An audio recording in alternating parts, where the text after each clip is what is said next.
in my own institution, when you purchase a new iPad, you have to sign this disclaimer saying you're not going to use it for university confidential material, and then you go onto the university website and it shows you how to send your own email to your iPads, and so the two things are, completely contradictory to my mind. But anyway, so it was very interesting. I'll certainly have a look through that document. Some of you, I think, I probably know from my role at Ulster as subject partnership manager, or I've certainly come across you at different events at Ulster. But what I'm going to talk about today is sort of one of my sort of pet kind of passions, I suppose, which is trying to develop digital literacies with both staff and students, and really trying to embed that in learning all the way through our practice. We've already heard mention of the sort of natives and immigrants theory that Prensky came up with in 2004, and I must say I loathe this analogy with a passion. I really do, because I think we kind of accept it. We accept, oh right, okay, well the kids know all about this stuff, and therefore we don't need to teach them. That's mistake number one. And then secondly, we think, well, we're too old to learn this, and then that's mistake number two, because that just means there's a disconnect. Okay, our students.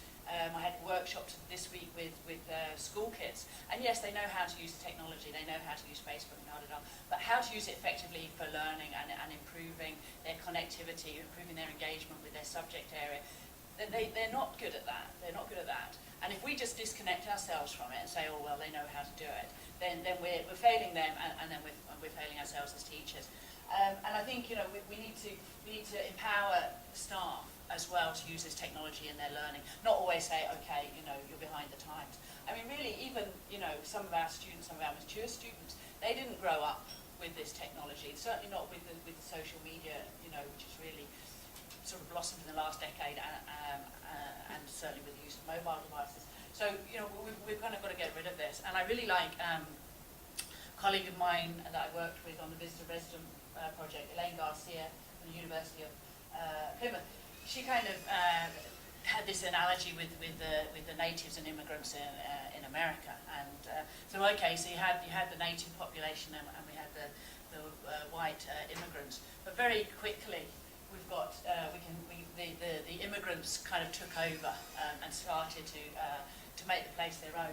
So she had this analogy with Buffalo Bill's Wild Web, and I mean, you can read through this, I'm not going to go through it, but you can see that, okay, the immigrants come in and they took over the landscape, and they started to kind of make money, they started to kind of set their own rules, or their own kind of laws or what have you. But when you're in that kind of wild environment, it's very difficult to find out what the rules are, and what you can do and what you can't do, and what the acceptable code of practice is. And I think that's why things like John's work on the code and things like that are going to be very, very helpful. And students need support and help finding a way through this kind of wild web. So some of you may be familiar with Dave White and Alison Lecornu's sort of analogy. And instead of looking at this sort of residents and natives and immigrants, they kind of preferred this analogy of visitors and residents. So do you use the internet and the web as a visitor? So you go in, and like walking on the beach, you leave a very light footprint which gets washed away very quickly. Or are you more resident? So people can find you on the web. If they wanted to contact you, they'd be able to message you on Twitter and get a response within a couple of seconds or minutes, or on Facebook or whatever. So how do you use the web? Do you have a real social presence there, or are you just a sort of fleeting visitor? There you go, as if on cue. They also use an analogy of thinking of it as, do you use the internet as a toolbox? So you would go in, rummage around, find the appropriate tool for the task you need, accomplish the task you want, throw the tool back in and go away. Or do you see the web as somewhere you live, somewhere you reside, somewhere which is part of your personality? So if you searched for your own name using Google, you would actually be able to build up a profile of yourself. So because you have such a strong web presence. So the most useful way to kind of think about this, I mean, you can actually think about it in terms of reading. So over on the extreme visitor mode, you might buy a book on Amazon, a hard copy book, buy it and read it. Okay. As you move on, maybe you buy and download books on Amazon. And you can see there that you, obviously, if you read books on any electronic device, you can highlight passages or whatever that were relevant to you. If you can then share those, so anybody else reading the same text can see what you commented on it or what you highlighted on it. And you can become really resident and join sort of online book groups, and you can comment and you can write critical reviews. So as you move across, you're becoming more resident, more visible. But at the heart of it, the key skill is reading. So does it matter if you're doing it in visitor mode or resident mode? And that's something that we can explore during the workshop this morning. So Dave White and Alison LeCornu, their model, they're having this sort of visitor-resident sort of line, which is very much a line. You're not one or the other. They then looked at that in terms of how they use technology professionally or institutionally for work or for studying or for learning, and how you use it socially. So within that sort of map, you can then start to think about all the tools that you use, okay, and whether you use them in visitor mode or resident mode. And what you tend to find, and what I want you to have a think about now, is as you look at each tool, you will use it in different ways in different places. So somebody tends not to be solely resident or solely visitor. So don't kind of like, when I run this exercise, don't kind of like to show my maps too much to start off with, because I think it can kind of prejudice people's views, but I can see that you're all independently minded people and you're not going to be swayed too much. So I'll just give you a quick glimpse at a typical map from my own work. So in visitor mode, you've got the university email type stuff, university BLE, socially perhaps Gmail, and over to the right, sort of Google Docs, community sharing things. So it's that kind of idea. So what I want you to do to start off with is just to have a look at this map here and think about all the tools and technology that you use. And you can sort of, you can either use the generic names such as Twitter or Facebook, or you can just use social network, whatever you want to do, and start to plot them on the map, okay, and where you use them.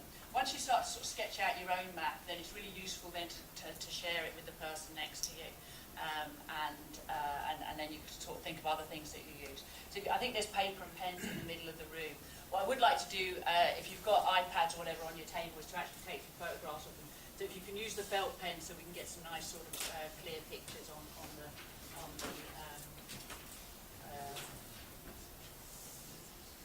the pictures.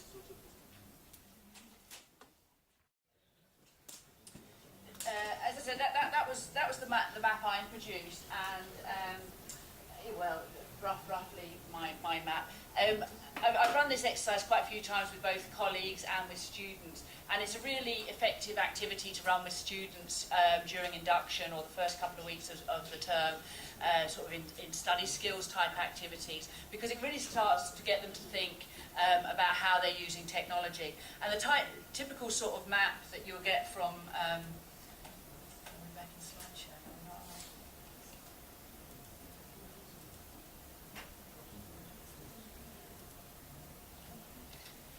So a typical map that you'll get from students is something like this, where they're using the virtual learning environment very much in visitor mode, so they'll drop into the VLE, download the lecture notes, and then come back out again.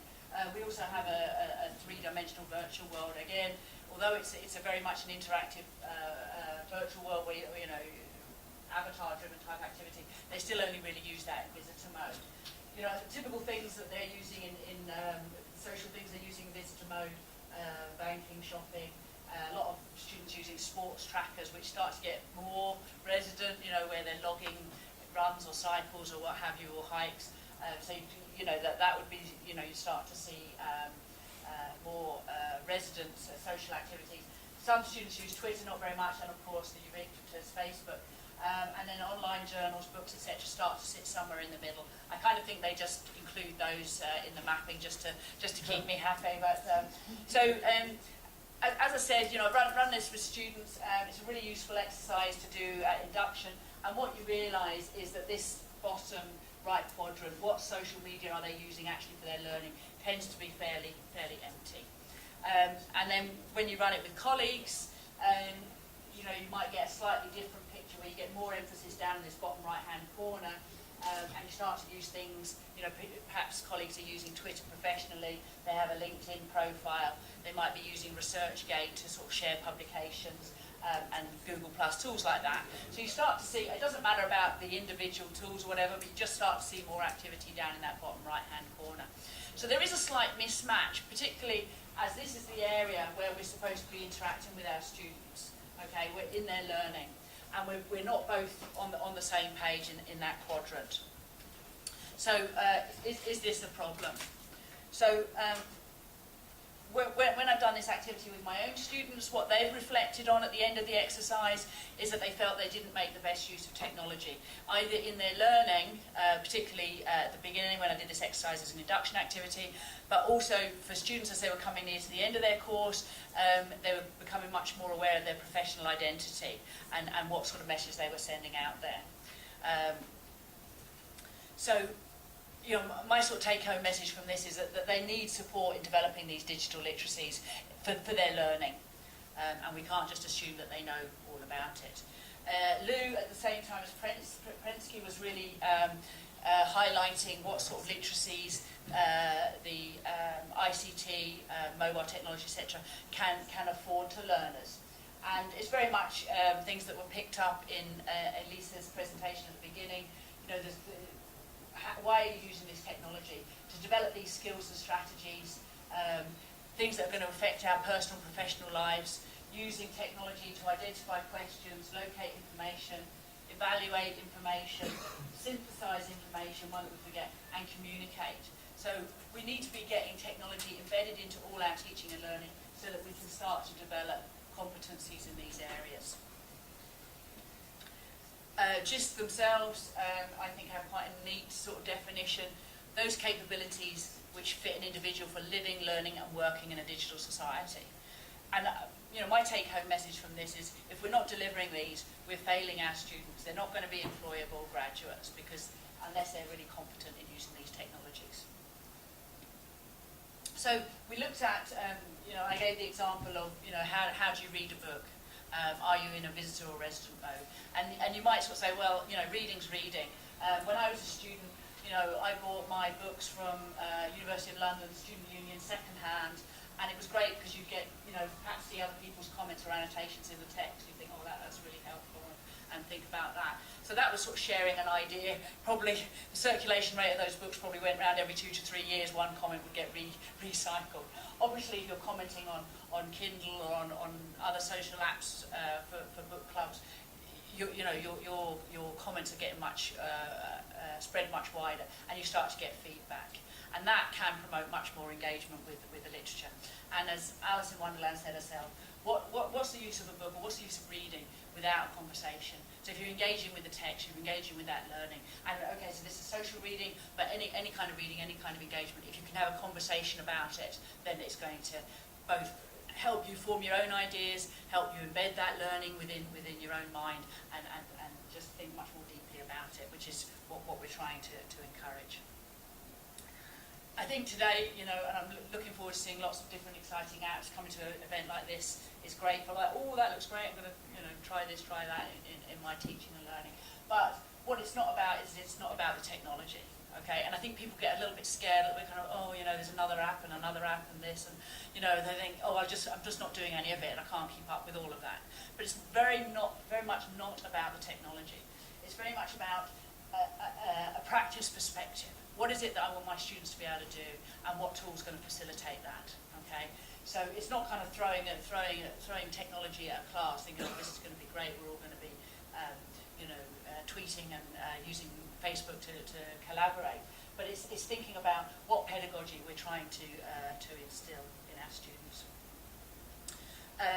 So just some more. I think this is from one of the GIST projects on developing digital literacies. So these are the type of skills that we're trying to undertake. Certainly at HE level, and some of these are going to very much drill down into FE level as well.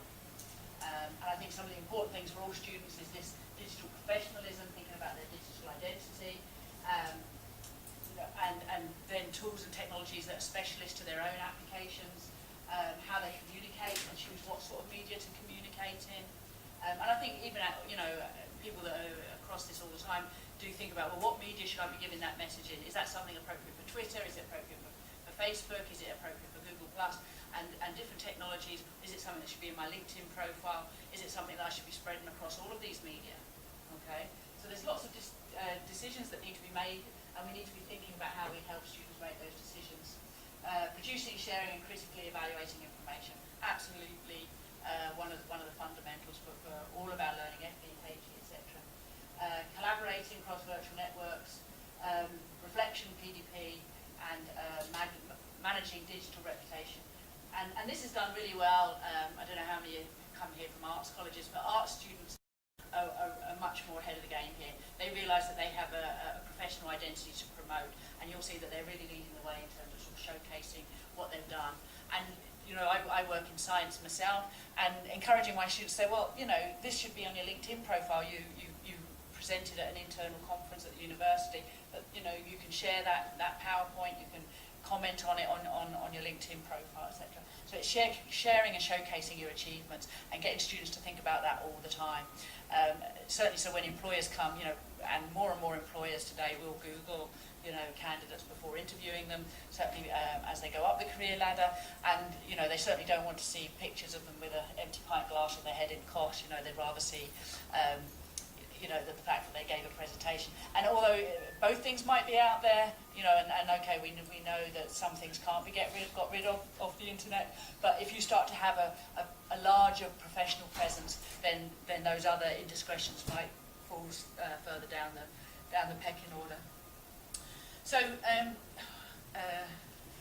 we've already had the policy thing, and I apologise to anybody here from SRC. I try to hide their logo off the top of that. But I don't think SRC are alone in kind of saying, right, we can't be using mobile technology in the classroom, and using Google Plus as well to engage digital learning students. How are we doing for time here? 15? Okay, right, so just run through these two case studies, and what I would say about both of these is they're very much entry level, bring your own device for learning. No great apps needed, no kind of great setting up or anything involved with this. So the first one was supporting student curation and collaboration.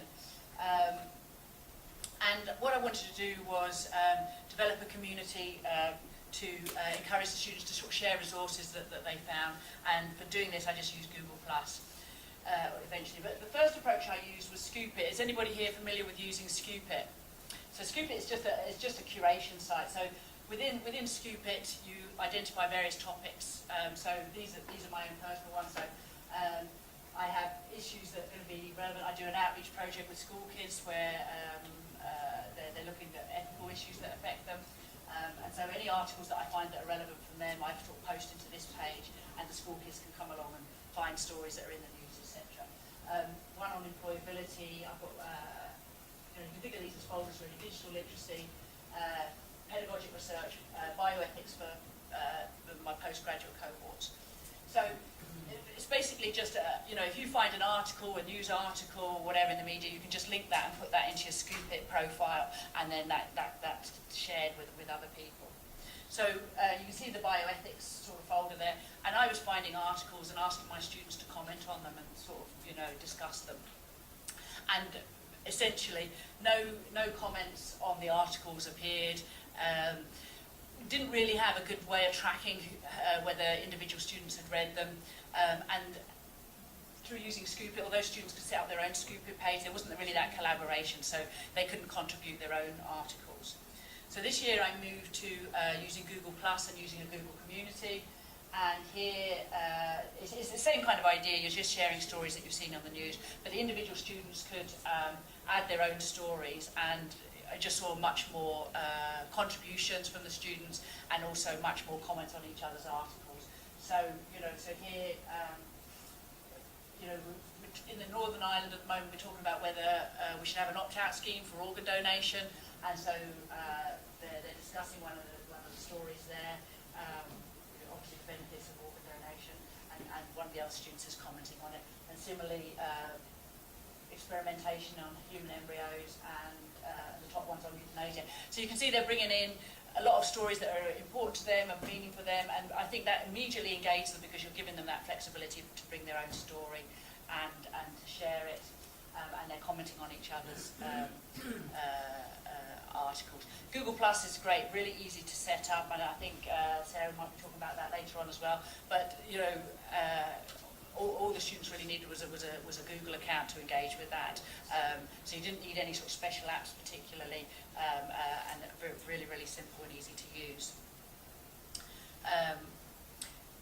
I use that very much as a Google community. So they uploaded the stories to a private area, so it was very much a walled garden, and I think that gave the students a little bit more confidence to comment on the articles because it was only seen by the group.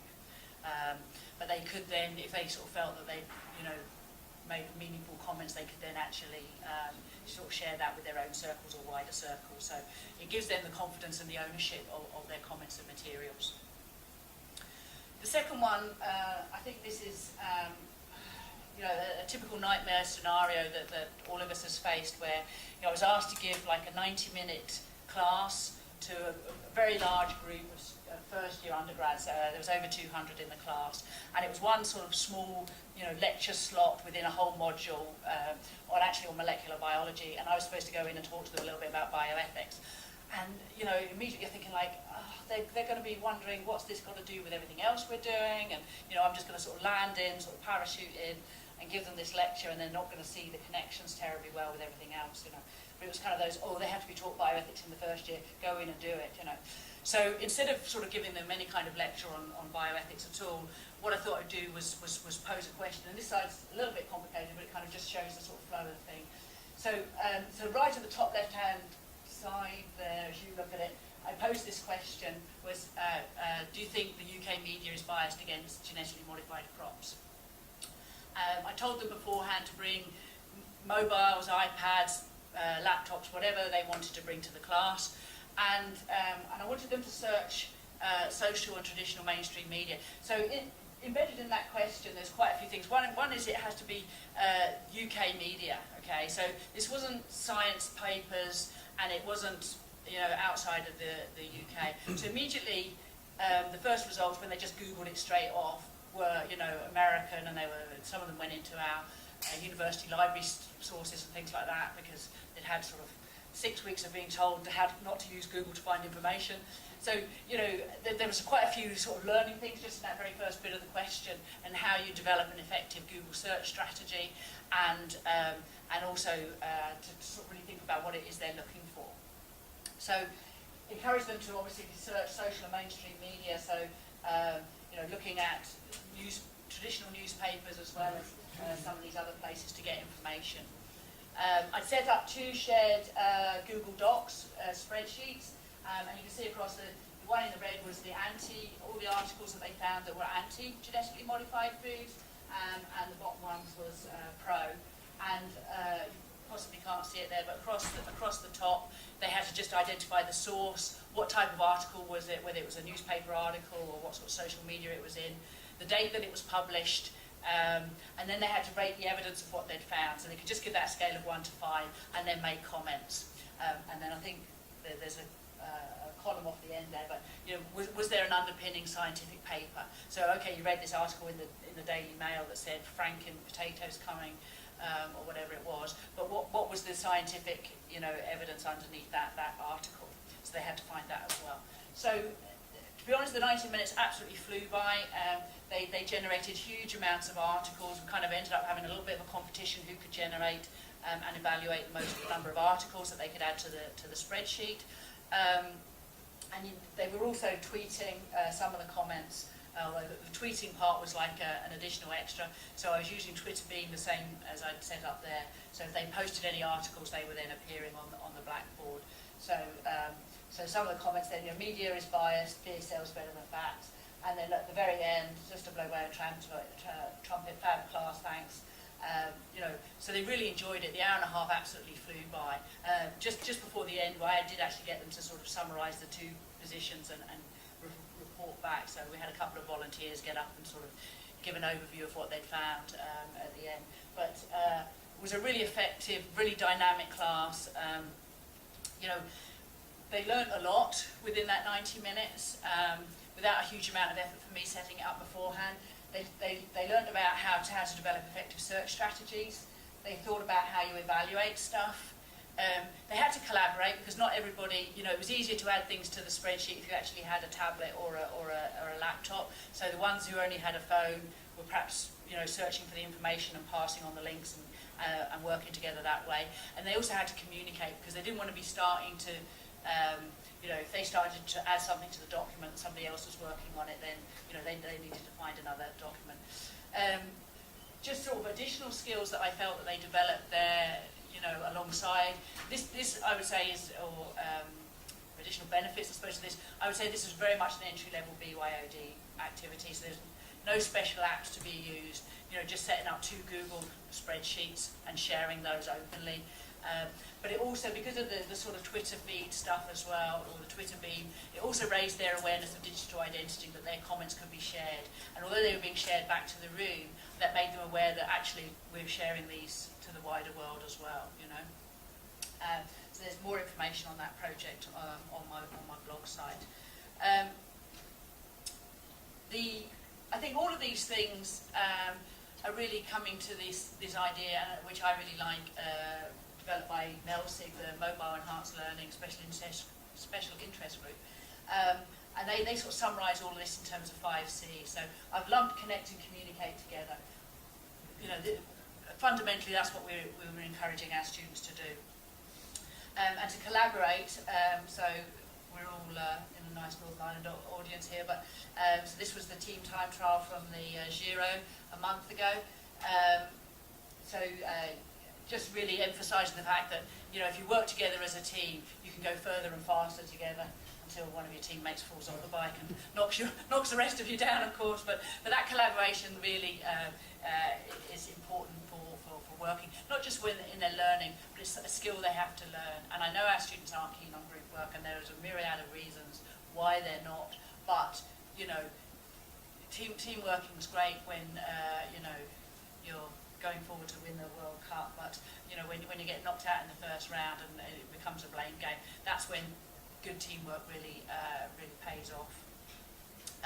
And then curation, being able to gather resources and share them, and then finally to be creative. I think, you know, we're so concerned with packing stuff into the curriculum. Are we really giving space to our students to be creative? And I think social media, bringing your own devices for learning, gives them that extra bit of creativity. You know, I am not an artistic person by any you know, any strength of the imagination, but social media or various apps and what have you just give me that opportunity to be creative, to sort of bring things together, and I think that's what we can encourage with our students. If you're interested in this is my little promo bit. I'm facilitating a sort of 1-week open online course. The resources were originally developed by MELSIG, and they ran that last January as an open online course. What they're trying to do this week in July, you see it wasn't planned by anybody in Northern Ireland because it's running across the public holiday, is this collaborative open online course. And if you're interested in that, essentially, you know, it's very much a sort of problem-based learning course. You can dip into that and get as much information out of it or engage with it as much as you want. Those 5 themes run across each of the 5 days in that week. So you look at how we're using mobile technology to connect, to communicate, to collaborate, to curate and to create. So that's the 5 days, 5 themes. And as I say, all the resources are absolutely fantastic. They were originally developed by MELSIG, and you're all very welcome to engage with that. And you can get the information from me after today. So just to conclude, this is sort of just my take-home message for today, and I think just really to encourage us to embrace this technology. Don't expect children to learn how we learned. Okay, thank you very much.